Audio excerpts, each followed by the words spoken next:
L'an 1582, pittoresque. Cocasse cette messe de minuit aux Pays-Bas. La nativité y a un air de spectacle pour gamins. Un enfant de chœur costumé en ange Gabriel, une jeune fille agenouillée dans le rôle de la Vierge Marie, il la salue d'un Ave Maria. Jusque là, rien de bien étonnant. C'est juste après lecture de l'évangile de Noël que le scénario prend une drôle de tournure. Pur natus et nobis, un enfant nous est né. Lance à tue-tête un garçon caché dans un coq un carton. Oubi, où ça?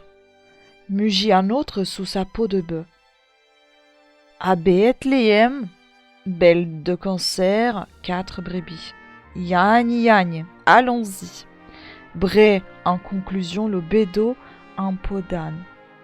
On a d'un coup changé de dimension. L'assistance obéit et défile devant le bébé de la crèche, le fou en tête agitant des clochettes de sa marotte, sacré ou profane. Sous le signe du poisson. C'est nouveau. À partir de cette année, le jour de Anne est fixé au 1er janvier et non plus au printemps. On passe du calendrier julien au calendrier grégorien. Les esprits rétrogrades ont du mal à s'y faire. Tant qu'ils ne se mettront pas à la page, ils seront victimes de plaisanteries le 1er avril. L'an 1606. Cadeau. À 5 ans, le petit Louis est encore dans ses tendres années, mais Henri IV et Marie de Médicis, ses parents, veillent à faire de lui le futur Louis XIII. Cette année, pourtant, maman lui a offert un beau ménage d'argent. Autrement dit, une dînette, un petit réchaud, un plat, de couteaux, un pot et une fontaine de verre. Sa nourrice lui a déjà fait cadeau d'une marmite en cuivre. Et il s'en sert, comme le confirme le très sérieux journal de Jean Héroard. Le prince va à la chambre de Sa Majesté la Reine, où il fait allumer du feu en la grande cheminée.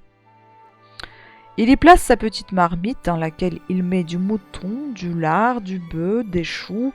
Il s'amuse ensuite à cueillir des herbes et se met à faire son potage.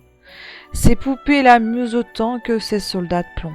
Il fait bien d'en profiter, car dans 3 ans, son père va croiser un certain Ravaillac. Lui deviendra roi à 8 ans, même si c'est sous la régence de maman. Un cadeau royal. Nico a fait mieux qu'emporter le tabac, d'où la nicotine, en France. Le trésor de la langue française, son ouvrage posthume qui vient de paraître est le premier véritable dictionnaire de langue française.